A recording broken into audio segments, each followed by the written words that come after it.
Well, what's interesting about that, because I could see the need to guide that process, because somebody could, on the plane, they read a book on how to generate your own PR. I'm making that up. I don't know. Yeah, I'm sure the book exists in they some do. form, right? Yeah. Yeah. So he says, gosh darn it, we're going to get PR for ourselves this year. But then they get busy.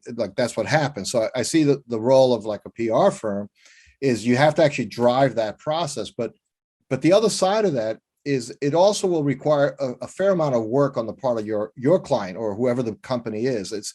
You can't do it for somebody entirely. Correct. Like at some point they actually have to be willing to be interviewed. They have to actually be on that podcast. They have to be willing to be out there. So do you find that and I'm just trying to channel thinking about an owner hearing this conversation right now and say, boy, I don't know how to do like interviews and I don't want to get caught, looking foolish or anything like that. How much of PR is preparing people for their moment in the spotlight? My first piece of advice would be speak to what you know.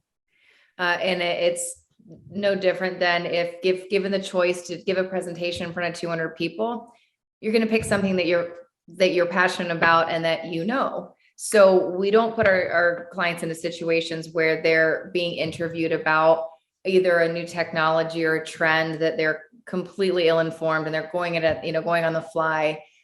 So stick with what you know, first of all. And then secondarily, yes, we absolutely do help prepare our clients. We usually have a pre-call before an interview to go over what is the style of this reporter, what's the goal, what did we hook them on, what was the angle that got them interested. And some spokespeople need more media training than others. But for the most part, if we are teeing them up with a conversation about a topic which they're comfortable, that's a much easier row to sow for them.